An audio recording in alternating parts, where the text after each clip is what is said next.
All right, morning Lester, thanks for joining us today. G'day. So welcome to another episode of the Old Statutes podcast. Lester, yesterday you sent me a pretty shocking short documentary from Douglas Murray as he investigates America's drug crisis, available on YouTube. It's about 30 minutes long. It's definitely worth a watch. We'll make sure we link it in the show notes.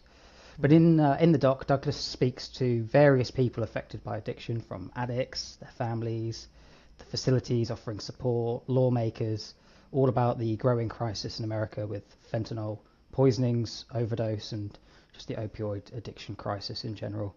He covers kind of all the topics from, where they come from and a few different potential solutions that America are kind of trying to work towards. So none of those solutions that he raises really seem like they're obviously working one way or another, but he does open your eyes to some kind of realities around some of these, particularly the harm reduction methods. One chap in the film, he gets a safe drug kit from one point where they offer safe sort of needles and some supervision. They don't sell the drugs there, but you can get the accoutrements you need to consume them. But he kind of gets these and he goes outside and he starts shooting fentanyl in the street anyway. So it's kind of really hard to see the long-term benefits of that kind of support. But I also can see why you might want, it's better than potentially just allowing people to pick up dirty needles on the street. I don't know. It's obviously a really heated topic. So I kind of want to know, you're the expert in the space. Like, what's your perspective on that debate between utilising things like safe injection sites to keep individuals alive versus something like stricter drug laws? In the documentary, Douglas interviews different people from, kind of mayoral candidates to people on the ground in the facilities, and the views that both these people have are super polarising. There's obviously not one clear solution. So I just want to get your take on that, Lester. Obviously, you've been in the space for a while, so I'm hoping you've got some good insight for us. Yeah, well, I've been in the space for a while. Being an expert on this, I don't think so, and I don't think I've got all the answers. But I can only give my experience and sort of throw my pennyworth into the hat. But it's very complicated, and like you rightly said, and like the documentary showed, which I kind of like, it's also very polarising, the different methods and the different ideas, one being your harm minimalisation and then the other being abstinent. I'm more of an abstinent flag flyer, but it doesn't mean that I'm in complete conflict with harm minimalisation. I'm kind of sort of believe in both to a point. I mean, there's extreme abstinence that I don't agree with. Because again, it's just complicated. It's even hard to know where to start when you're having these sort of... Because it's not just one thing. It's like a whole host of different levels of problems that come together, and there is no absolute answer. So the best we could hope for is to just improve the situation for them people, and not just them people, but their families and the communities around them. It's like, you might not be able to have it perfect, but it's how can we get it as good as it can be? And again, I think that was one of the quite interesting points that one of the kind of stricter law enforcement side of the argument, it was ex-mayoral candidate for, I think it was Philadelphia, and they show scenes around Philadelphia, and they're really tragic. It's like hundreds of people, thousands of people, dying weekly, daily, doubled over in half on, fentanyl and opioids and things like that. And his kind of, one of his points is that it's not fair on the other people in the neighborhood, these kids. It's not really fair on the individuals that are suffering either. But no, it's like, it's not a good thing, period. No, it's like, whose side do you take? Is there a side? Well, I think we should take the side of humanity, and then do what we're trying to do now, I guess, is try and consider what's best for everybody. But again, what's best for everybody is not usually best for everybody. That's often the problem we have, and it's how do we, because people are different, and they're at different stages as well, especially when, in addiction, the people that you meet when you work in a rehab that come through the door are pretty broken. We say that broken, busted, and not to be trusted. They're pretty sick, You know, they've been probably suffering 10, 20 years of, you know, addiction, which is horrific if you've not actually experienced it. I mean, if it wasn't PTSD that give you addiction, you probably got PTSD having it. It's like you're living in Beirut under occupation all the time. It's a terrible lifestyle that's very traumatic for people. But the people that walk in the door, the most amazing thing is, and I think this is what kind of drives a lot of the abstinence mindset, is that obviously if you see somebody so oppressed with drugs, their brain is so oppressed with drugs, that once they become free from that, you see this other person emerging, and a completely different person. And for that person, it's miraculous. It's like being born again is kind of like the experience that it feels like, because your brain starts to recover its capacity. And I think for me, that's the bit I like to focus on. You know, that when you're under the influence of any drugs, whether it be alcohol, prescribed medication, or street opiates or whatever, it's altering your mind. It's suppressing your natural ability to be rational and to think through situations, to risk assess. And so, when you see them people, as the time goes on, they just keep growing and growing and improving and changing. And then we like to see the photographs. You know, we like to show the photographs.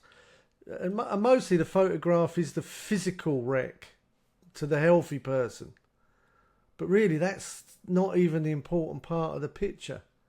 It's when you see the personality emerging, when you see the person emerging from that crash. See, and again, I was thinking about this morning, about doing this podcast, and if I could give it a title, I'd call it "Stop the Crash."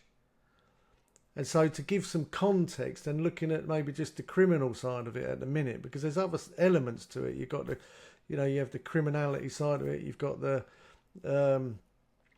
health of the person. You know, you've got the mental health, the physical health. You've got what goes on in the community. You've got the family. There's lots of levels to it. But let's just look at the criminality side of it at the moment, because I think, you know, part of what they want to do is decriminalise, take the law away from it. And personally, I think that's a big mistake for this reason.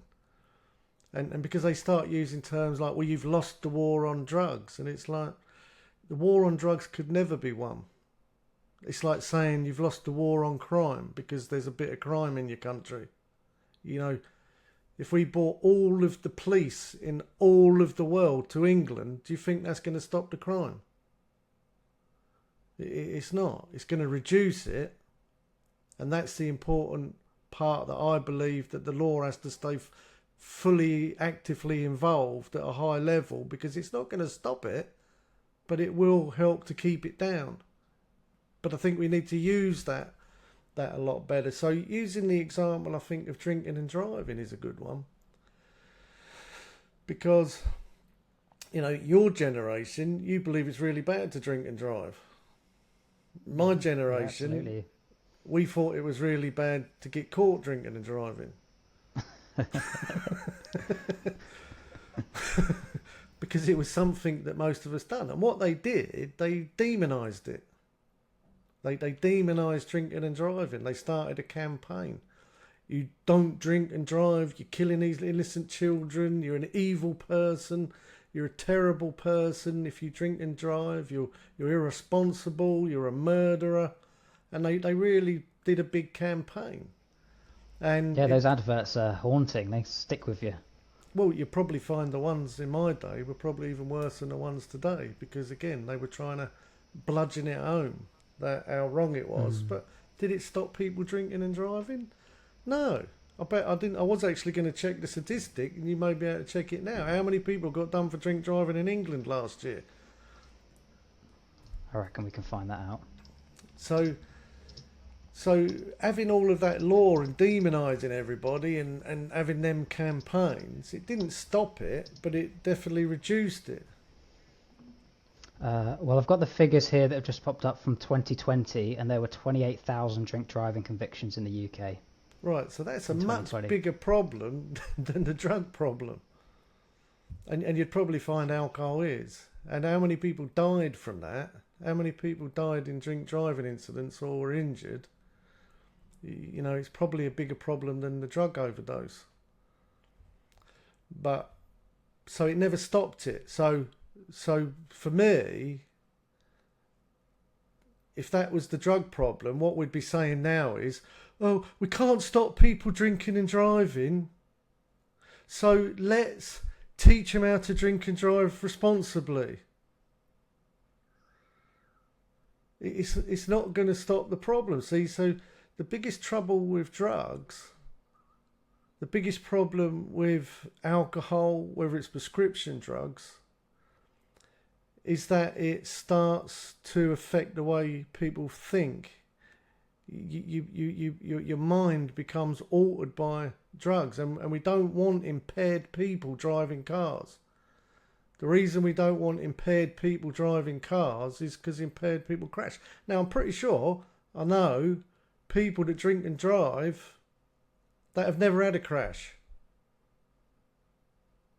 That they drink and drive regularly and they never had a crash. And a lot of them, even when they crash, like a lot of people that don't drink crash. I mean, we used to have this a bit of a joke to say the statistic was 50,000 people die a year drinking, 50,000 people die a year, 20,000 people die a year drinking and driving. So statistically, it's better to drink and drive than just to drink.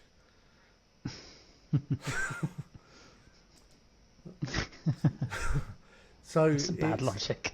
It is but that's an alcoholic logic. But Yeah. but you would find people that say, look, I've been drinking and driving all my life. I've never had a crash. And if they did have a crash, it might be not. You know, a lot of them people that did get done for drinking and driving that crashed, they probably may have crashed anyway, and the drink maybe had little to do with it. It's like, you know, it's kind of like that. You died of COVID or died with COVID.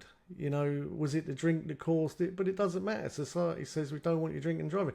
And I'm pretty shocked that how many people are probably driving under medications that say don't operate heavy machinery. I'm pretty sure there's a massive portion of our society that are driving on medications that they shouldn't be driving on, and they should be drug tested to find out that you shouldn't, because it impairs your thinking. And so just because we can't stop something, it doesn't mean we lost the war. Like I say, I believe that, you know, the law keeps it down. So we need the law because it keeps the problem down. If we remove the law, the problem, I think, would get worse. That's my truth. And again, that's a polarising argument, but that's just the logic of my life. That impaired people are always going to crash. Now, the people that we see in them videos, they're incredibly impaired people. They're asleep at the steering wheel of their life. And if you're taking that amount of drugs, especially things like tranquilizers and opiates, you're going to be asleep even though you're walking around. That's what they look like, isn't it? They're sleeping in the streets. They're asleep at the steering wheel of their life. So they're the ones that are steering their bodies. And so then it makes sense to me logically that even if that's legal or illegal, the people that are that asleep, that are moving around, are going to crash. Now they talk about the overdoses. We should have a look at what are the what's the statistics of accidents of people that are on drugs? What's the statistics of accidents? I'm not talking about, you know, car crashes. I'm talking about cutting your hand with a knife, leaving your frying pan on and falling asleep. You know, falling down and banging your head. Ask the A&E staff.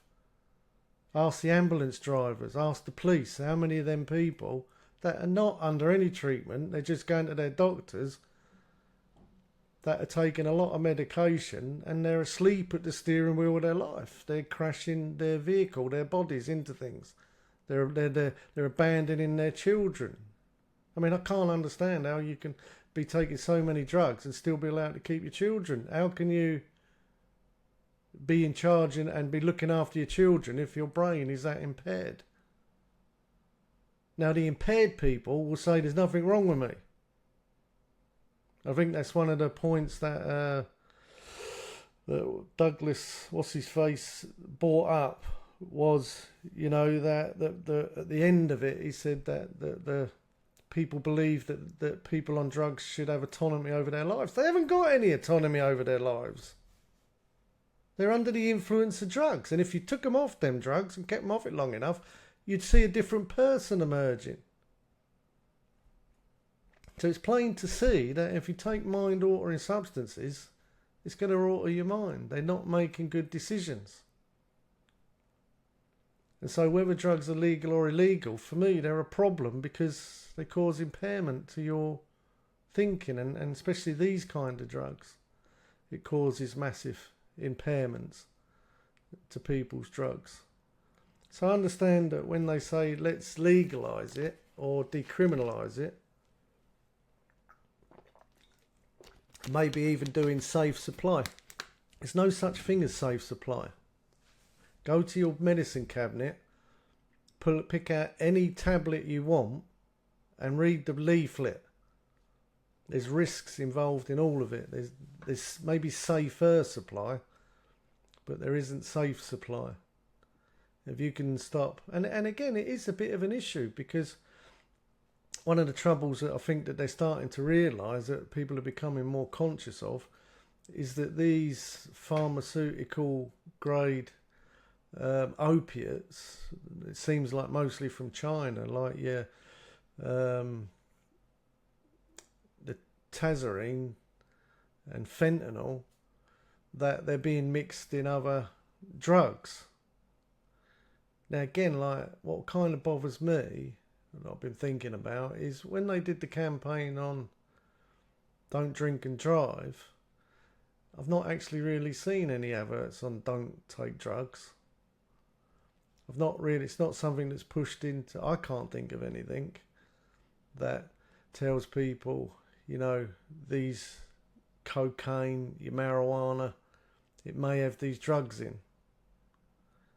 I've not heard any new laws being made that are saying if you supply these drugs, if you supply cocaine with these synthetic opiates in, you are going to be done for attempted murder.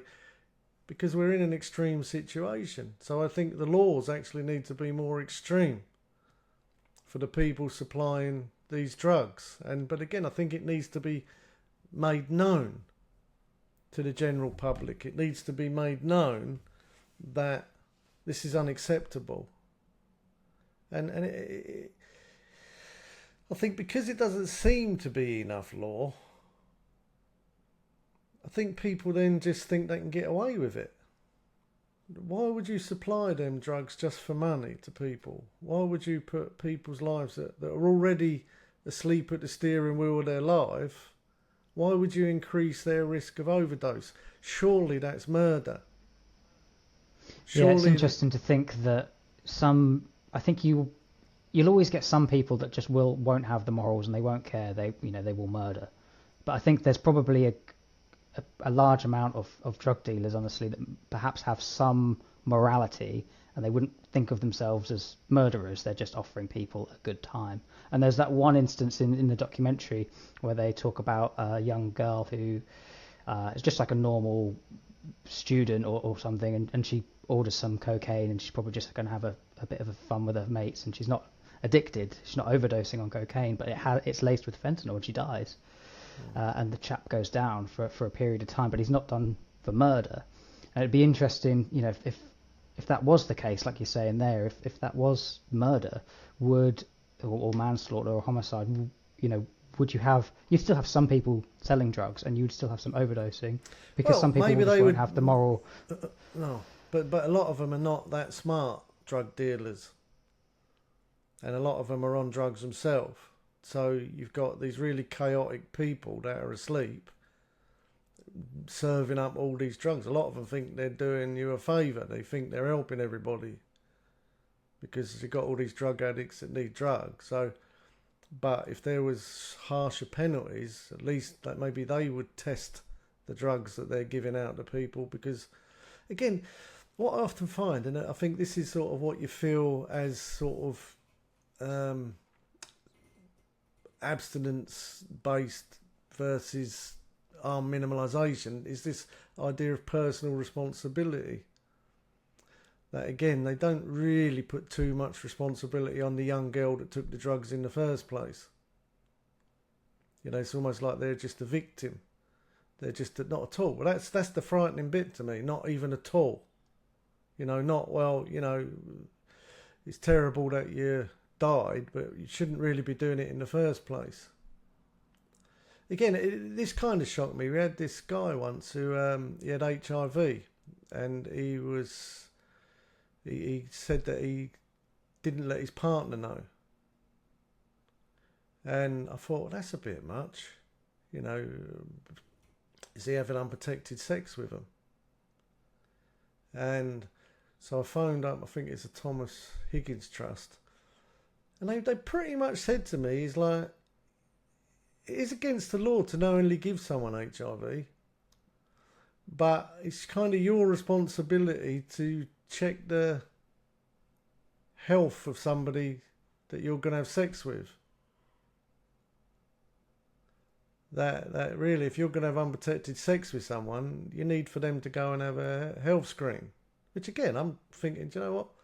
I think that's really is a good idea. You need a high level of responsibility when there's dangerous diseases around. But again, it's like it didn't put too much. It seemed to be didn't put too much on them, you know. And then I said, well, what if they've given them HIV? And they said, well, how do you know it was them that give it to them? So, but again, I think, you know what? It highlighted that personal responsibility is paramount in life. And again, when you got these people that really don't have any autonomy because they got drug-soaked brains, and anyone thinks that they're making good choices or able to make a good choice, you need to have a think about it. You need to get and take the drugs they're taking for a while and see what happens. See, you know, I used to have this with the drug agencies. They're like, why didn't you send them to treatment? Well, they wouldn't turn up to their appointments. And I'm like, mate, you need to do 90 mil of meth, do a couple of 20 bags of heroin, smoke some crack, drink half a bottle of White Lightning, and see if you turn up for work tomorrow. You know, you not understand the concept that these people are off their heads on drugs. They're deeply impaired people. They're chaotic because their brains are being impaired. And your brains get impaired whether you're on methadone or street heroin. It makes no difference. Your brain is being impaired. And you're going to make decisions probably based on that impairment. If you're not being impaired by them drugs, you probably ain't got a problem. You're getting on with your life. You know, even like people in rehab, it's saying, look, you're here because of your behaviour, not because of your drug use. A lot of people use drugs. A lot of people drink alcohol. A lot of people smoke dope, but they're not behaving badly. Then their impairment isn't causing them problems. For some people, the impairment is colossal. And so, you know, teaching them people to live impaired and supporting them to be impaired is probably going to reduce the crashes. It's not going to stop the crashes. And I'm pretty sure if the government said, look, we'll allow you to drink and drive, but you need to go on drinking and driving safety courses, there's things you can do to reduce the danger of crashing if you learn how to drink and drive. You know, because a lot of people only having a couple of drinks.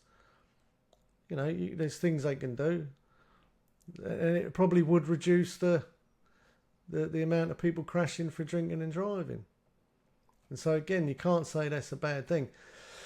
So I think the law needs to be fully committed to what we deem to be illegal.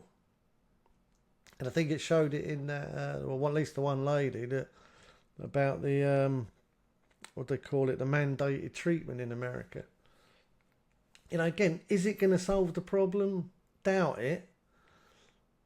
Is it going to help some people? 100%. You know, if it's not there and it's not being used, it's not going to help anybody. You know, does harm minimalisation not help some people? I think it's contributing to quite a few of the overdoses, personally. It's like, you know, from my experience, now again, I ain't got all the statistics, and there's lots of different reasons that you can come up with why things are the way they are. But, you know, when I started my journey in Watford, and then the local drug and alcohol team turned up, which seemed to be more harm minimalisation purpose, they did a lot of treatment. The death rates have been rising since then. And they seem to think that it's because that everybody's too focused on abstinence. But it's like, I've been in abstinence for over 30 years. And I actually think the opposite. I think it's more harm minimalisation over the last 20 years. They've stopped funding rehabs, which means they've stopped funding which we've done a sort of video on, when they stopped funding the rehabs, they stopped funding the abstinence-based. And in Scotland, you know, I think that's the reason that the death rate was so high, that they've been more harm minimalisation in Scotland. They didn't have enough recovery. I think the solution actually is, or the best solution we could hope for, is when the harm minimalisation and the abstinence-based recovery start agreeing with each other. To realise that, you know, we could set up a really good pathway that includes both of them, but people do need the support and help to be not impaired. Again, it's the impairment. I believe people are so impaired that recovery is denied to them because they're so impaired. And we know that just detoxing someone, it's not going to deal with the impairment. If your brain's been impaired for 10, 20 years, it's not going to become unimpaired just because you stop taking the drugs that impaired it. The impairment's still there. Your neural pathways are going to remain for a long time. I think it takes a good 4 years for somebody's brain to start becoming sort of unimpaired once they stop taking drugs, including certain medications. It takes time to redevelop pathways, and that's what recovery proposes to do. To say, look, let's get you in an environment that can, we would call it the bridge to normal living, from having a brain that's impaired. You know, I kind of look at it like this. If that's like what you'd call a normal brain, now again, this is not an extreme scientific, this is just my way of trying to explain something. If this is a regular kind of person and they take a drink or a drug and their mind opens, and then as they stop taking it, because they can, then their brain the next day with a bit of an headache returns back to what would be considered normal parameters. But when you actually take a drug or drink, and then you take it again and again and again and again and again and again and again, and 20 years later, your brain's stuck like this. You're so far away from what would be considered normal parameters, and then you stop taking the drug, it is slowly going to start closing again or coming back to the normal parameters. But recovery to me is like this. It's just like the reverse. And it takes about 4 years for it to go back to the beginning again. But without understanding what I just said there, there's no hope for your recovery, because most people are going, that's never going to happen. And it's like, well, for some people that's possibly true, but you don't know which one. And so the way that the brain works is to suit the environment. This is why I think that rehabs did work so well, long-term rehabs, not these 28 days or 2 weeks, it's not enough time. And then put people back into their environment, their brain hasn't recovered. They've still not got the capacity. Some people have. And I think we could even measure that in people to say, look, we think this person's got the capacity. We can give them more support in the community. But the quicker, the stronger the environment, the quicker your brain can recover. That's why I think 12-step meetings and that are so good. They're pretty dysfunctional places a lot of the time, but you're in an environment that's promoting abstinence and moving forward and development. And again, for me, they could always be improved quite a lot and given a lot more support, because I base everything on this idea that I'm just telling you that. But a lot of the guys that I've met over the years, they're on too much medication. They're on too much. I never liked methadone much. I can see the use for it in extreme cases, but it doesn't allow the brain to become unimpaired. I kind of prefer ibuprofen. No, that's not that. I sort of can't never remember it that way. The Subutex. I prefer the Subutex. It just seems cleaner, and that people's brains can recover a lot more. But that could even be because a lot of the people on methadone are using drugs on top. But that's not going to allow the impairment to start straightening out. It doesn't allow the neural network to start developing. So again, I'm thinking when you see all these people on these tranquilizers, they're just asleep. And if you're walking around asleep, you're going to get killed, aren't you? You're going to crash. You've got to stop the crash. My belief is if you want to stop the crash, you've got to raise the consciousness. And you can't raise the consciousness, well, up to a point on them kind of drugs. And the reason I like abstinence, because the consciousness can raise quite significantly more. Again, to a point, it'll stop unless there's personal development and brain development. You know, I've made an effort to become more educated in my life. I still am on a daily basis. I'm always trying to develop my mindset. And you know, you find if you come from a dysfunctional background like I do, it can take a long time to recover. I don't know whether you ever recover from that, if I'm honest. It becomes so ingrained in the meat of your being that some issues of it seem to be sort of set. So it's an hard one, mate. But again, I think you got to have the law, and I did like that idea of. I mean, what I'm saying is extreme, but I think consumption rooms are extreme. I think it means you've extremely failed on everything else. And now you're in this terrible situation. I mean, the truth is, if they couldn't stop people drinking and driving, they'd have to come up with other solutions. And so I think that just shows that we've extremely failed. But I think having a mandated treatment, I kind of like it. Again, don't think it's going to work for everybody, but I think it will work for a lot of people.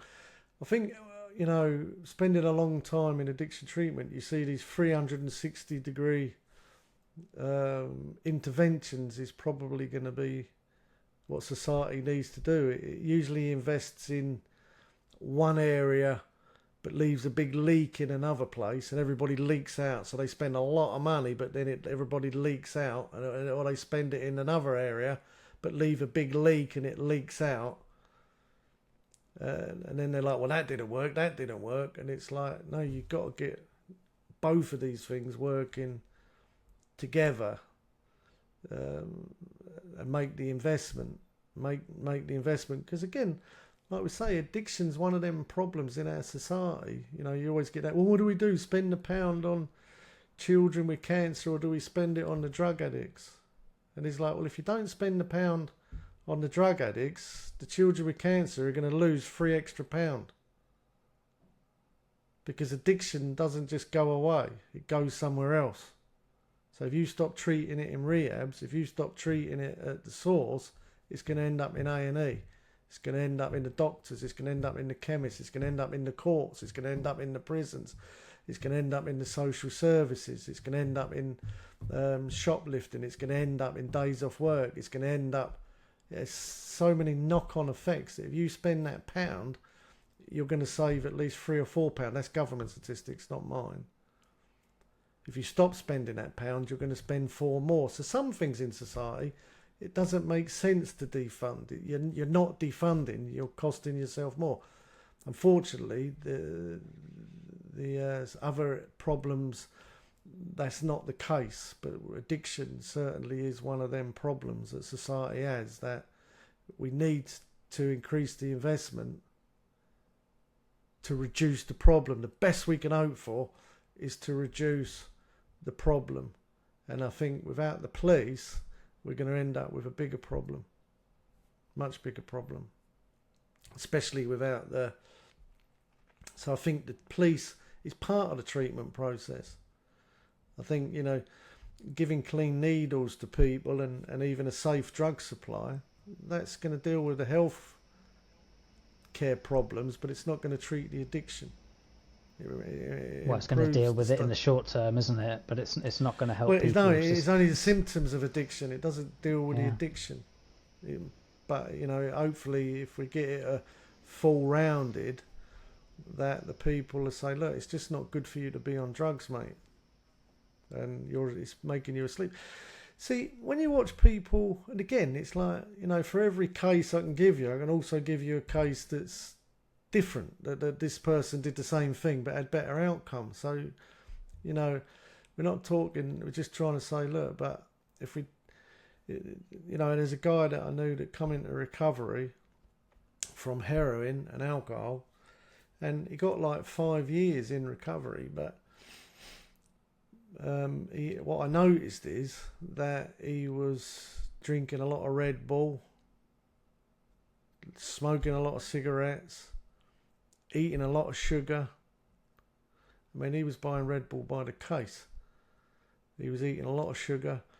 He was taking a lot of stimulants, basically. And that caused him to not be able to sleep. He'd have headaches. He'd take a lot of headache tablets. I get headaches, mate. If I've had 2 coffees this morning, if I had a third one, I'd get a banging headache like a migraine. If I have too much sugar, I get a banging headache and feel a bit depressed and I want to go to sleep. So I knew that. This was probably 20 years ago. And so I kept trying to point it out to him, saying, mate, you need to check at what you're consuming. You know, they're all suppressants. And I think he was suppressing something about his father that was unpleasant.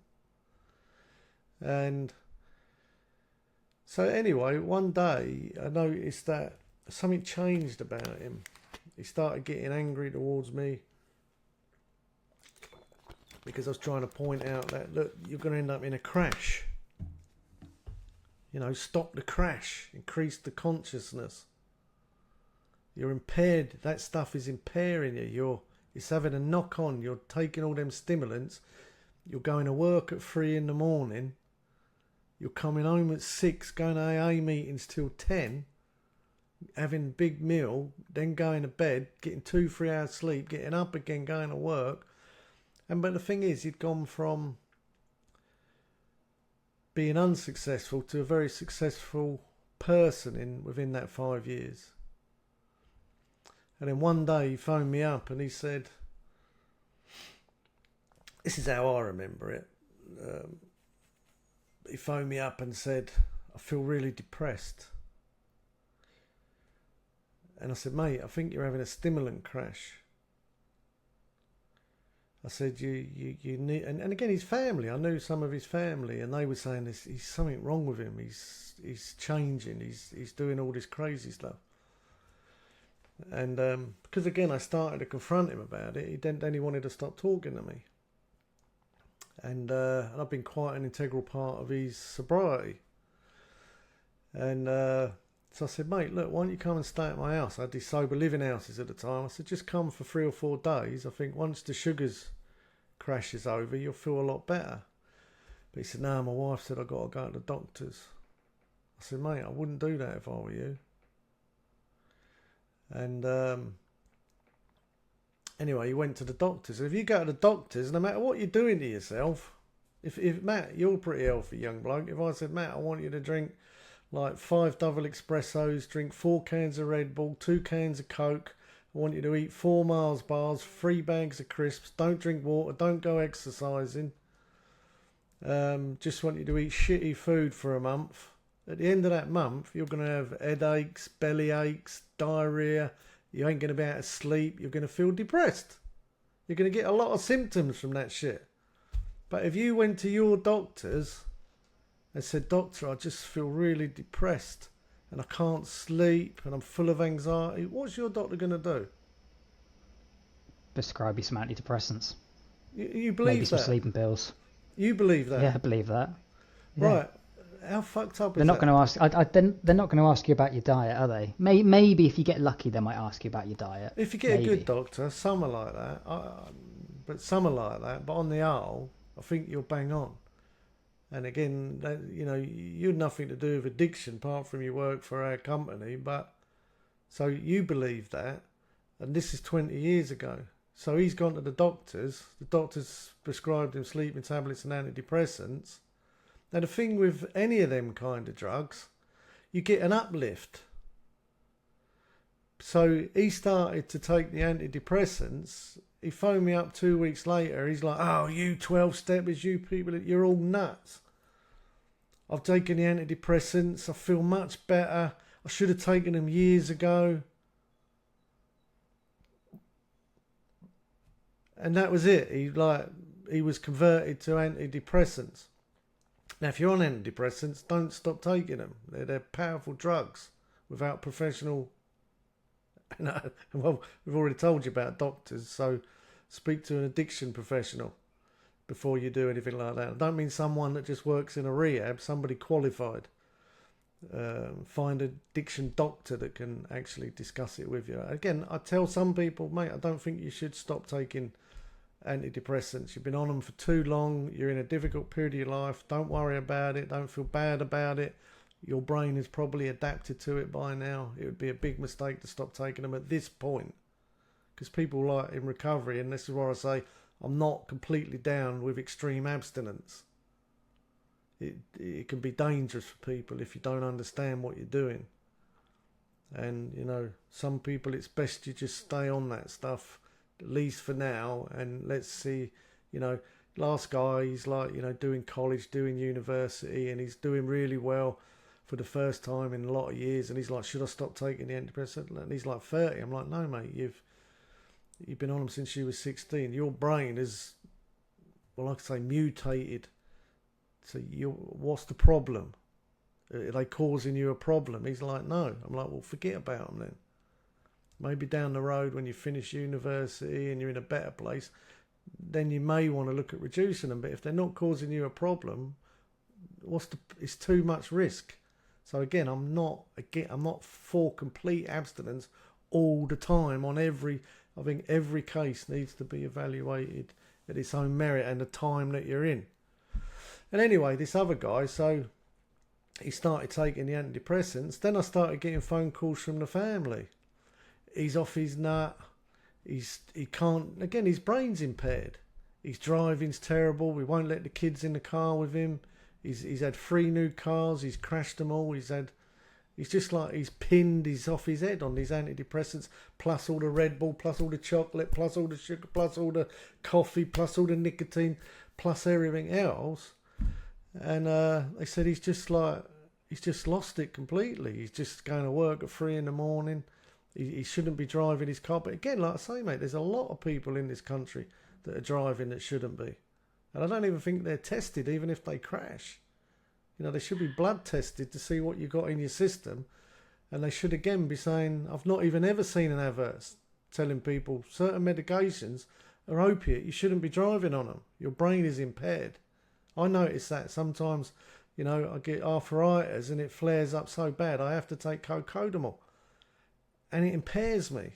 Like I say, my filters are not best at the best of time. I can get myself in trouble real quick with the way I speak. I'm quite an extremist. I always have been. And but when I take them, I can see it's even worse. I have to be a little bit more careful what I'm saying to people, because I can be even more extreme. But so then this guy, so even his family has started saying, look, we don't even want the kids going in the car with him. And then sometime later, I get a phone call he's hit the centre reservation on the motorway. And, you know, the story that I heard, which again I think was denied by him eventually, that he dropped a cigarette. It made sense to me that he's bombing along at 80 mile an hour or whatever speed he's going. He's dropped his cigarette. He's not thinking great because his head's impaired. He's leant down to pick the cigarette up and he's drove into the centre reservation. The car's spun. He's come flying out of the car and it's broke his back. Not to the point he couldn't ever walk again. And then I've gone to see him in hospital.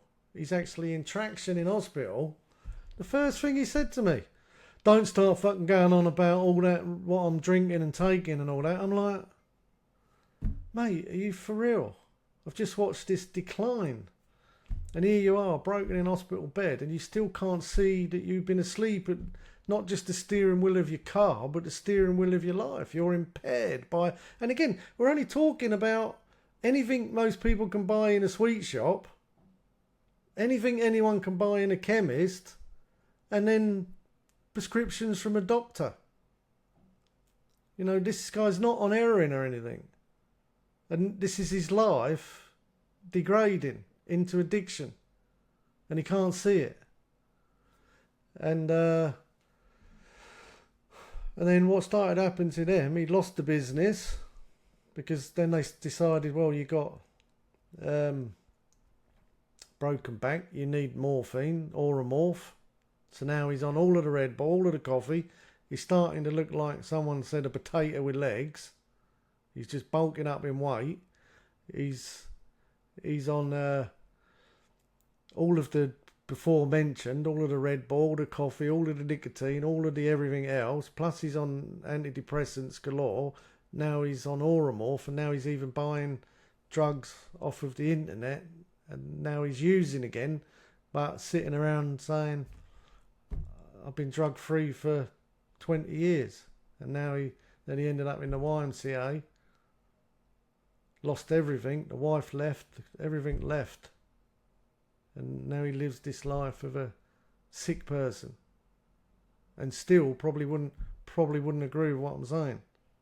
Probably saying, that's not fair, you're saying that. I broke my back, it was an accident. I should be taking the Oromorph. It's like, oh, come off it, mate.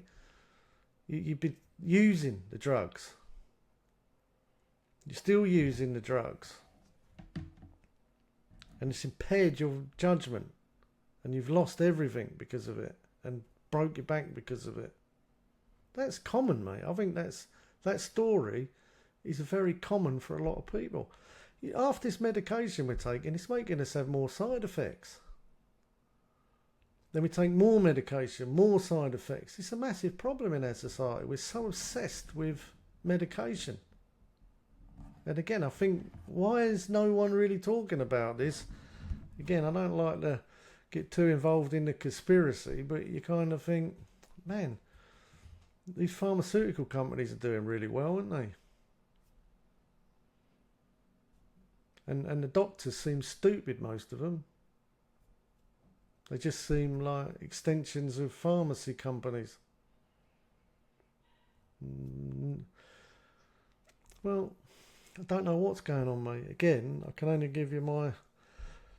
I guess I got a bit of a bird's eye point of view, but I can only give you my point of view from the information that I'm finding, or, you know, through my experience. This is just my point of view. It's just my opinion. Has it got any value? That's up for you to decide. If it ain't, push the delete button. And it's a lot more complicated, but something's not right. And one thing I like with that Douglas Murray documentary that he did was he did highlight we haven't found a good solution. In actual fact, it's getting worse. I just also kind of want to point this out again, that these drugs, these synthetic dangerous drugs, are being put in other drugs. I think right now the government needs to come out and threaten people with severe penalties if they get caught doing that. They should hunt them down like terrorists. If there's a bad batch of drugs, they need to hunt the people. I can't even imagine they're going to be that hard to find. Because you think about it, you've got all these impaired people. How hard is it to find drug dealers? How hard is it to find the source of the drug, where the drugs are coming from, who's cutting them, who's mixing them, who's supplying them? Very quickly they could say, you need to be testing the drugs. And if you need to put on the packet that if you're supplying coke that's mixed with fentanyl or nitazine, and you're not telling them people, and they die, you're going to prison for murder, mate. You're murdering people. I mean, on that documentary, was it on that documentary, the one where they said that they said, oh, what's in it? And they said, oh, we don't know. They said, we'll give it to some of the girls and we'll find out. And I think a few of them died. And I mean, this probably seems quite extreme in England, but in America, this is nothing. They only got 30 years in prison. I mean, that would be a decent sentence in England. In America, that's like a nothing sentence. But it just shows that it's a very low consciousness across the board where drugs and alcohol is concerned. If you want to stop the crash, you've got to raise the consciousness. That's just the experience of my life. I've become more conscious of myself. I've become more responsible for myself. Stop blaming everything and everybody else. And I work hard to raise my consciousness. And now I'm more awake. And so there's less chance of me crashing. And so I don't want all them other people crashing into me. And I think that's what the community is worried about, and it should be worried, because that consciousness, one, you've got a low consciousness of supply, that the people supplying it don't have any conscience. The people taking it don't have any conscience because it's impaired by the drug itself. And then you've got this battle between the people around them. Some saying, let's keep them safe while they're unconscious, which again, it's a loving human thing to do, and I get it. And then the other lot saying, look, we can't be doing this forever. We need to get them conscious, and the way we can do that, we need to clear their mind, which is the abstinent.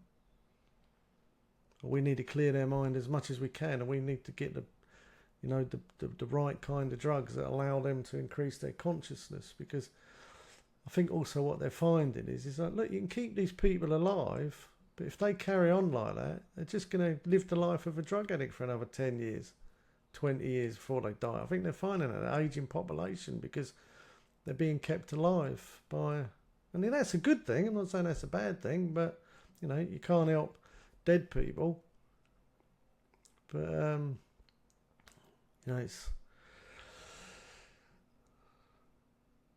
it is worrying to me, the whole situation. I think we're so far away from solving it still.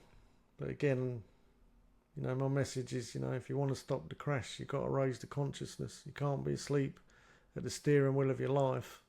You are going to crash. I think that's all I've got to say on that at the minute, mate. I can't think of anything else and don't want to just keep rambling on.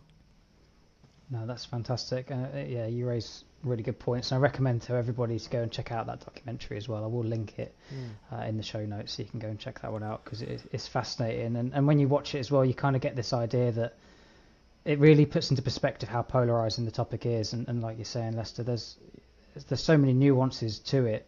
And it seems that, the solution has to be more than just sort of one way or the other, but a general, this rising of consciousness across society and individual responsibility. And again, it's all individual basis as well. We need it all. We need it all to rise. Yeah. We need it all to rise together. Mm-hmm. Not just bits of it, all of it. We need it all to rise together. Mm-hmm. And I think when that happens, we see the deaths go down, the problems go down. All right.